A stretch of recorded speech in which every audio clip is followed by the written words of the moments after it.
मान लीजिए कि आप कोई एग्जाम हॉल में बैठे हो और आपके सामने ऐसा अचानक से सवाल आता है, ये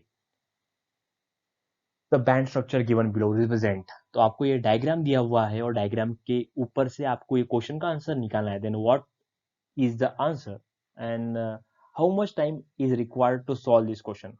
आप कितने टाइम में ये क्वेश्चन सॉल्व करोगे? अगर आप 1 मिनट लेते हो या 1.5 मिनट लेते हो, तो ये वीडियो देखने के बाद आप 20 सेकेंड में ये क्वेश्चन का आंसर निकाल सकते हो।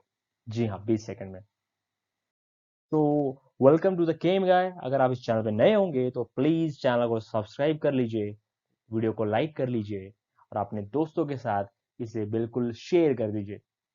मैं आपका दोस्त द गेम गाय वापस लेके आया हूँ कुछ नए short tricks for the GATE, NET, CSIR, JE, NEET और कोई भी कॉम्पिटेटिव एग्जाम के लिए बेसिक ट्रिक्स जो आपको काम में आने वाले हैं वो। तो चलिए शुरू करते हैं। आज हम देखने वाले हैं trick to remember N type and P type semiconductor. अभी एन टाइप और पी टाइप मतलब कि नेगेटिव टाइप और पॉजिटिव टाइप के जो सेमीकंडक्टर्स है उसे कैसे याद करें, सेकंड्स में कैसे आंसर निकाले, वो हम लोग देखेंगे इस वीडियो में। तो first we have to know just semiconductor has two types. So one is intrinsic conduction or intrinsic semiconductor. In this band type conductor, तो ये जो कंडक्टर है इसमें क्या होता है, तो इसमें हम लोग यूज करते हैं silicon in its pure form. Pure form हम लोग कोई भी सेमी कंडक्टर में मेटलॉइड यूज करेंगे, सिलिकॉन, जर्मेनियम या कोई भी, तो उसमें हम लोग देख सकते हैं यहाँ पे हम लोग सिर्फ और सिर्फ एक आइडियल स्ट्रक्चर वे में सिलिकॉन को यूज कर रहे हैं। जो सिलिकॉन जो है वो इसके नेटवर्क स्ट्रक्चर में है और उसके नेटवर्क स्ट्रक्चर में होने के कारण उसमें कोई भी इम्प्योरिटी नहीं है, ये प्योर फॉर्म में है। So this type of structure, this type of the arrangement in the semiconductor is known as intrinsic semiconductor. So in this diagram there we are using the metalloid और ये metalloid होगा उसके pure form में, that means it doesn't contain any defect or impurities. Now this is a much stronger point to remember. तो अगर आपको question आता है कि इंस्टेंसिक और एक्सटेंसिक में फर्क क्या है, तो आपको याद रखना है कि ये प्योर फॉर्म में है, प्योर। तो कोई भी मेटलॉइड अगर उसके प्योर फॉर्म में होगा और नेटवर्क स्ट्रक्चर में होगा, that means it is your intrinsic conductor, semiconductor. Okay fine. Then अगर ये इसके प्योर स्ट्रक्चर में है और नेटवर्क स्ट्रक्चर में है, दैट मीन्स यहाँ पे इलेक्ट्रॉन का माइग्रेशन उतना नहीं हो पा रहा है। और हमें पता है कि अगर हमें कंडक्टर बनाना है सेमी को, सेमी कंडक्टर से कंडक्टर बनाना है, that means we need a free electron which are move easily. तो जितने इलेक्ट्रॉन मूव होंगे, सिंपल फिनोमेना, जितना इलेक्ट्रॉन का मूवमेंट होगा उतना हमें कंडक्टेंस मिलेगा, उतनी कंडक्टिविटी बढ़ने वाली है। तो यहाँ पे तो हमें कंडक्टिविटी बढ़ते हुए तो दिख नहीं रही है, उल्टा इसे हम लोग कहेंगे पोर कंडक्टर। पोर क्यों यूज कर रहे हैं हम लोग? Because it is in the pure form, that means यहाँ पे अगर हमें इलेक्ट्रॉन मिलते हैं तो इलेक्ट्रॉन का मूवमेंट इतना नहीं हो पाएगा, दैट्स वाई इंट्रिंसिक जो सेमीकंडक्टर होगा वो प्योर कंडक्टर ऑफ इलेक्ट्रिसिटी होगा। तो हम ऐसा क्या कर सकते हैं जिसके कारण कंडक्टिविटी बढ़ जाए? तो कंडक्टिविटी बढ़ाने के लिए हम लोग सिंपल फैक्टर यूज करेंगे जिसका नाम होगा एक्सट्रिंसिक सेमीकंडक्टर। अब ये जो सेमीकंडक्टर है ये बहुत ही इंपॉर्टेंट है और ये क्वेश्चन भी इसके ऊपर ही है, तो ये से हम लोग लिख देते हैं इंपॉर्टेंट और इंपॉर्टेंट के से हम लोग कर देते हैं स्टार। अभी इसका पॉइंट जो हमें याद रखना है वो है, इसके दो टाइप्स है। इसमें फर्स्ट टाइप आएगा इलेक्ट्रॉन डिफिशिएंट और एक्सेप्टर इम्प्योरिटीज। अभी यहाँ पे हम लोग डोपिंग सिस्टम यूज करने वाले हैं। तो डोपिंग का मीनिंग क्या होता है? डोपिंग का मीनिंग होगा हम लोग इसमें ऐड कर रहे हैं impurities, we are adding impurities, adding impurities. अभी इम्प्योरिटीज को हम लोग यहाँ पे ऐड करने वाले हैं और यहाँ पे ऐड करने के बाद हमें पहली डायग्राम जो देखने को मिलती है वो है इलेक्ट्रॉन डिफिशिएंट इम्प्योरिटीज ऐड करने के बाद एक्सेप्टर, एक्सेप्टर इम्प्योरिटीज की। एक्सेप्टर का मीनिंग क्या हो रहा है? अगर हम लोग यहाँ पे बोरॉन ऐड कर देते हैं, आपको पता है कि कार्बन जो है वो कार्बन इलेक्ट्रॉन प्रिसाइज है, तो कार्बन का जो नीचे का पूरा फैमिली बैकग्राउंड होगा वो भी क्या होगा? तो वो भी होगा हमारा इलेक्ट्रॉन प्रिसाइज। दैट मीन्स ये जो ग्रुप है, कहो सीता जी सुने प्रभु, ठीक है, कहो सीता जी सुने प्रभु। तो हम लोग यहाँ पे लिख सकते हैं कि ये जो है कार्बन की फैमिली वो हमें देखने को मिलेगा इलेक्ट्रॉन प्रिसाइज। अगर ये इलेक्ट्रॉन प्रिसाइज है तो इलेक्ट्रॉन प्रिसाइज ग्रुप 14,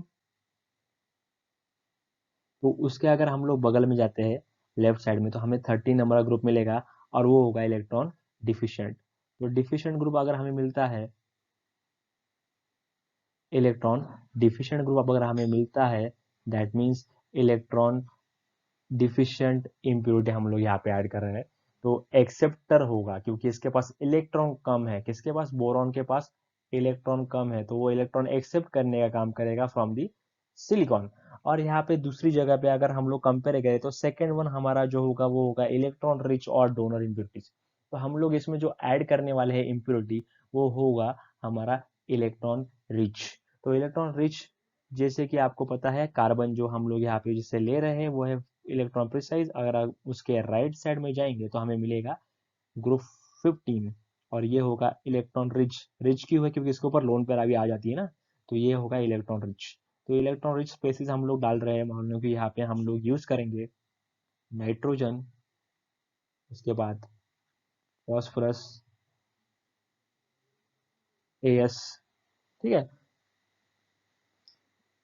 जैसे कि कोई भी हम लोग यहाँ पे ग्रुप 15 के एलिमेंट्स ले सकते हैं और यहाँ पे हम लोग ले रहे हैं ग्रुप 13। तो डिफ्यूशन में हम लोग ले रहे हैं ग्रुप 13 के एलिमेंट्स जैसे कि बैंगन, आलू, गाजर, इन, थाली, इसमें से कोई भी हम लोग एलिमेंट ले सकते हैं। कोई भी एलिमेंट अगर हम लोग यहाँ पे यूज कर रहे हैं, उसको डोप कर रहे हैं, उसको सिलिकॉन से रिप्लेस करते हैं तो हमें मिलता है यहाँ पे मोमेंट ऑफ इलेक्ट्रॉन। और ये मोमेंट ऑफ इलेक्ट्रॉन हमें मिलता है by using the creating the holes. अगर ये होल्स यहाँ पे क्रिएट हो जाए तो यहाँ पे सिलिकॉन के जो इलेक्ट्रॉन है यहाँ पे माइग्रेट करेंगे। और इलेक्ट्रॉन अगर सिलिकॉन के फ्री इलेक्ट्रॉन यहाँ पे माइग्रेट कर रहे हैं, मूवमेंट कर रहे हैं, दैट मीन्स सिलिकॉन में इलेक्ट्रॉन का मूवमेंट हो रहा है और यहाँ पे हमें कंडक्टिविटी बढ़ते हुए दिख रही है। तो ये सब गेम जो है वो गेम सिंपल फैक्टर पे काम करता है। वो फैक्टर यही है कि हमें इलेक्ट्रॉन का मूवमेंट करना है। तो इलेक्ट्रॉन का मूवमेंट करने के लिए हम लोग यहाँ पे कुछ ना कुछ फंड यूज कर रहे हैं, तो हम लोग यहाँ पे एक्सेप्टर ऐड कर रहे हैं। तो इलेक्ट्रॉन एक्सेप्टर मतलब कि इलेक्ट्रॉन डिफिशिएंट ग्रुप ऐड कर रहे हैं। और दूसरी जगह पे हम लोग इलेक्ट्रॉन रिच ग्रुप ऐड कर रहे हैं। एक जगह पे हम लोग सल्फर को पैसे वाला दिखा रहे हैं और एक जगह पे हम लोग सल्फर को गरीब दिखा रहे हैं। तो गरीब ग्रुप और यहाँ पे इसे बहुत ही पैसे वाला ग्रुप। तो ये फैक्टर आपको याद करना है, सिंपल फिनोमेनन। अभी यहाँ पे मैं ज्यादा टाइम वेस्ट नहीं करूंगा, अभी हम लोग देखते हैं कि क्या नेक्स्ट टेक्निक इसकी होगी। तो यहाँ पे आप लोग देखोगे कि ये ऐसा डायग्राम आपको अभी आया हुआ है। तो इस डायग्राम के ऊपर आप लोग क्वेश्चन का आंसर कैसे करोगे? तो आप लोगों ने सिंपल यहाँ पे देख लेना है, ये हो गया आपकी फेर्मी गैप, इसे हम लोग कहेंगे फर्मी गैप। तो फर्मी गैप के साथ में यहाँ पे होगा ये एनर्जी। तो ये एनर्जी हम लोग यहाँ पे यूज कर रहे हैं। तो साथ में ये जो आपका ऊपर वाला है इसे हम लोग कहेंगे कंडक्शन बैंड, कंडक्शन बैंड। और नीचे वाले को हम लोग कहेंगे वैलेंस बैंड, इसे हम लोग कहेंगे वैलेंस बैंड। और ये हमें यहाँ पे मिलता है कोई इंटरमीडिएट बैंड, इंटरमीडिएट बैंड। तो आपको क्या करना है, ये इंटरमीडिएट बैंड देखना है। तो ये इंटरमीडिएट बैंड देखोगे तो आपको पता चलेगा कि इसकी पोजीशन कहाँ पे है।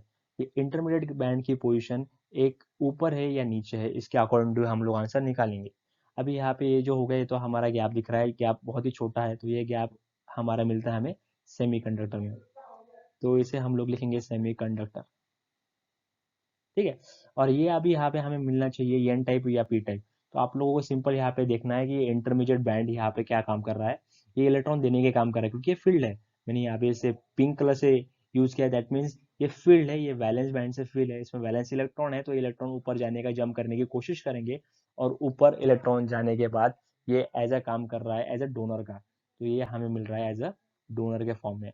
और यहाँ पे नीचे क्या काम करेगा, यहाँ पे तो ये पूरा येलो कलर में, that means it is a blank, and blank होने के कारण ये जो है वैलेंस बैंड से इलेक्ट्रॉन लेने का काम करेगा, that means it is our acceptor. ये एक्सेप्टर का काम करने वाला है। तो यहाँ तक हमें पता चल गया कि एक्सेप्टर है और यहाँ पे डोनर है। तो एक्सेप्टर का साथ हम लोग लिख सकते हैं यहाँ पे इलेक्ट्रॉन डिफिशिएंट, ठीक है। ये जो होगा ये होगा इलेक्ट्रॉन डिफिशिएंट और ये होगा इलेक्ट्रॉन रिच। तो अभी हम लोग इसका देखते हैं ट्रिक टू रिमेंबर। तो अभी हम लोगों ने देखा इलेक्ट्रॉन डिफिशिएंट और एक्सेप्टर इम्प्योरिटी, और सेकंड देखा इलेक्ट्रॉन रिच और डोनर इम्प्योरिटी। तो मैं एक शॉर्ट में अभी वापस आपको दिखा देता हूँ कि हम लोगों ने इसे कैसे देखा है। तो ये था हमारा कंडक्शन बैंड, ये था हमारा कंडक्शन बैंड, और साथ में था हमारा वैलेंस बैंड, ये था हमारा वैलेंस बैंड। तो इसके साथ में अगर हम लोग अच्छे से देखें तो हमें पता चलता है कंडक्टेंस बैंड और वैलेंस बैंड में क्या फर्क है। तो सब पूरा का पूरा फर्क था इसके इंटरमीडिएट बैंड पे। तो इंटरमीडिएट में हम लोगों ने देखा कि अगर ये एक्सेप्ट कर रहा है नीचे से तो that means it is acceptor. तो ये हमें होना चाहिए पता कि ये एक्सेप्टर का काम करेगा, that means it will be like this. ये मैं अभी इसको थोड़ा लाइट कलर में दिखा देता हूँ।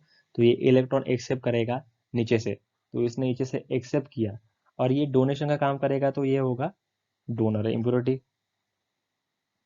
तो ये डोनेट का काम कर रहा है, ये एनर्जी, ये एनर्जी, ठीक है।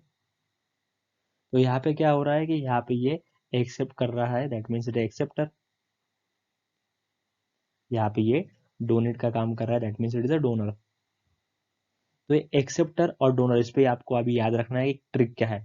तो एक्सेप्टर ये वर्ड है, इसमें एक वर्ड दिया हुआ है एक्सेप्टर, तो इसमें अगर आप लोग दो गौर से देखोगे तो यहाँ पे आपको पी देखने को मिलेगा, और अगर आप ये डोनर देखोगे तो डोनर में आपको एन देखने को मिलेगा। तो आपको इस वर्डिंग के अकॉर्डिंग टू ही काम करना है। तो मैं पी को लिख देता हूँ पी टाइप सेमीकंडक्टर, और यहाँ पे एन दिया है तो मैं यहाँ पे लिख देता हूँ एन टाइप सेमीकंडक्टर। तो ये हो गया एन टाइप, ये हो गया पी टाइप। ये सिंपल टेक्निक। अभी हम लोग कभी कभी क्या होता है कि इलेक्ट्रॉन डिफिशिएंट कौन सा है, उसमें एक्सेप्टर है कि डोनर है, ये भी चीज हम लोग याद नहीं कर पाते। तो इसे याद करने की भी ट्रिक में सिंपल आपको बता देता हूँ। तो आप लोगों ने क्या करना है, यहाँ पे डी दिया हुआ है, यहाँ पे आर दिया हुआ है, यहाँ पे डी दिया हुआ है, यहाँ पे एक्सेप्टर का ए दिया हुआ है। तो इलेक्ट्रॉन डिफिशिएंट में डी आता है, डिफिशिएंट में डी आता है, तो इसको अल्फाबेटिकल लिख लीजिए।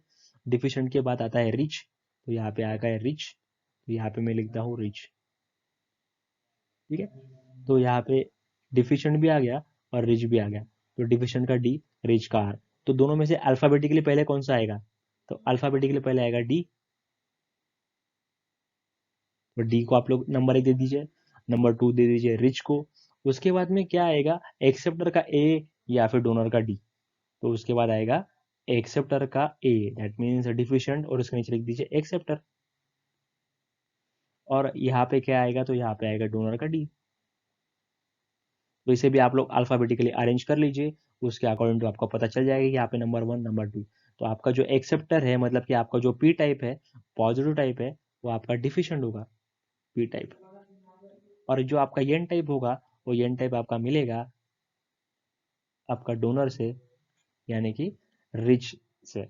तो आपने क्या करना है कि सिंपल यहाँ पे याद रखना है कि अगर आपका डिफिशिएंट आप लोग एलिमेंट यूज कर रहे हो, that means boron, that means L, that means G A E N T L. तो ये हो गया आपका पी टाइप। और अगर आप लोग एलिमेंट यूज कर रहे हो लाइक नाइट्रोजन, न्यूजीलैंड, ठीक है, तो फिर यहाँ पे हम लोग पी से यूज कर सकते हैं। यहाँ पे ए एस, यहाँ पे एस बी, यहाँ पे बी आई। तो अगर हम लोग ये ट्रिक यूज करते हैं तो यहाँ पे आपका ग्रुप 15 लिख दीजिए, और यहाँ पे आपका ग्रुप आएगा 13। तो इसे भी आप लोग नंबर वाइज लिख सकते हैं कि ग्रुप 13 का 13 पहले आता है, तो 13 आप लोग यहाँ पे लिख दीजिए, और 15 यहाँ पे आएगा। तो यहाँ पे सिंपल ट्रिक हो गई। तो आपको क्या करना है, simple alphabetically A, alphabetically D, A for acceptor, D for donor. तो इसमें आपको मिल जाएगा पी, इसमें मिल जाएगा आपको एन, इसमें मिल जाएगा आपको पी, इसमें मिल जाएगा आपको एन, और A for acceptor, T for donor. इसके नाम में ही एक्सेप्टर के पी है, डोनर के नाम में ही एन है। और यहाँ पे आपको दिख रहा है कि ए फॉर डिफिशिएंट आएगा, क्योंकि डिफिशिएंट का डी पहले आता है, बाद में आता है इलेक्ट्रॉन रिच का आर। तो उसके अकॉर्डिंग टू आपको मिल रहा है deficient, acceptor, P type, rich, donor, N type. तो फिर इसको और याद कैसे कर सकते हैं, तो यहाँ पे लिख दीजिए 13, यहाँ पे लिख दीजिए 15। तो deficient A13 P type, rich D15 N type. तो ये हो गई शॉर्ट ट्रिक जो आप लोग हमेशा याद कर सके, और इसके कारण आंसर आप लोग निकाल सके। तो चलिए अभी देखते हैं हमारा क्वेश्चन क्या था। अभी आप आंसर देने के लिए रेडी हो? देखते हैं। तो इस टाइप के क्वेश्चन में हमें सिंपल दिख रहा है कि ये जो हमारा बैंड है, जो हम लोग यहाँ पे बैंड यूज कर रहे हैं, ये इंटरमीडिएट बैंड, ये इलेक्ट्रॉन लेने का काम करेगा, एक्सेप्ट करने का काम करेगा, क्योंकि इसके पास कोई इलेक्ट्रॉन नहीं है तो ये ऊपर देने का काम नहीं कर सकता है। That means it is acceptor. तो एक्सेप्टर अगर हम लोग लेते हैं तो हमें मिलता है पी। तो पी में हम लोग ऑप्शन सी मिल रहा है और डी मिल रहा है। तो एक्सेप्टर में हमें 13 नंबर के ग्रुप दिख रहा है। तो 13 में हम लोग कौन सा ग्रुप यूज करते हैं? तो हम लोग यूज करते हैं 13, यानी कि बोरॉन। तो बोरॉन का ऑप्शन हमें मिल रहा है, that means option C is wrong answer. ठीक है, तो answer D is the right answer. तो यहाँ पे हमें मिल रहा है आंसर इज डी। और यहाँ से हम लोगों ने मैक्सिमम 20 सेकंड में आंसर निकाल लिया है। अगर आप कोई भी एग्जाम के लिए जाते हो, अगर आप 20 सेकंड में आंसर निकाल सको तो ये आपका बहुत ही कॉन्फिडेंस बूस्ट करेगा। और ये जो क्वेश्चन है, ये क्वेश्चन कोई एग्जाम का नहीं, ये है आईआईटी गेट का क्वेश्चन 2016 का। आप पेपर चेक भी कर सकते हो, पेपर में लिंक में डाला हुआ है। तो ये आईआईटी 2016 का क्वेश्चन है। अगर आप ये आईआईटी का क्वेश्चन करते हो गेट का, तो इसके अकॉर्डिंग तो आपको पता होना चाहिए कि ये सीएसआर में भी आ सकता है। अगर ये सीएसआर में आ सकता है तो ये आईआईटी जाम में भी आ सकता है। आईआईटी जाम में अगर आ सकता है तो फिर आईआईटी जेई में भी आ सकता है, मेंस में भी आ सकता है और एडवांस में भी आ सकता है। अगर मेंस में आ सकता है दैट मीन्स नीट में भी आ सकता है। ठीक है, मतलब कि अगर आप कोई भी कॉम्पिटेटिव एग्जाम में ले लीजिए, ये कोई भी कहाँ पे भी क्वेश्चन आ सकता है। ये इसी साइकिल ही यही है। तो जहाँ पे आप केमिस्ट्री का स्टडी कर रहे हो तो उस टाइप में अगर ये क्वेश्चन आप सीख लो तो इसके अकॉर्डिंग तो आप कम से कम 5-6 क्वेश्चन तो 20 सेकंड में इजीली सॉल्व कर सकोगे। तो अगर अब तक भी आपने वीडियो को लाइक नहीं किया होगा तो इसे लाइक कर दीजिए और चैनल को सब्सक्राइब कर दीजिए। द गेम गाय, मैं हूँ आपका द मैं हूँ आपका द गेम गाय, आपका दोस्त। और थैंक्स फॉर वॉचिंग।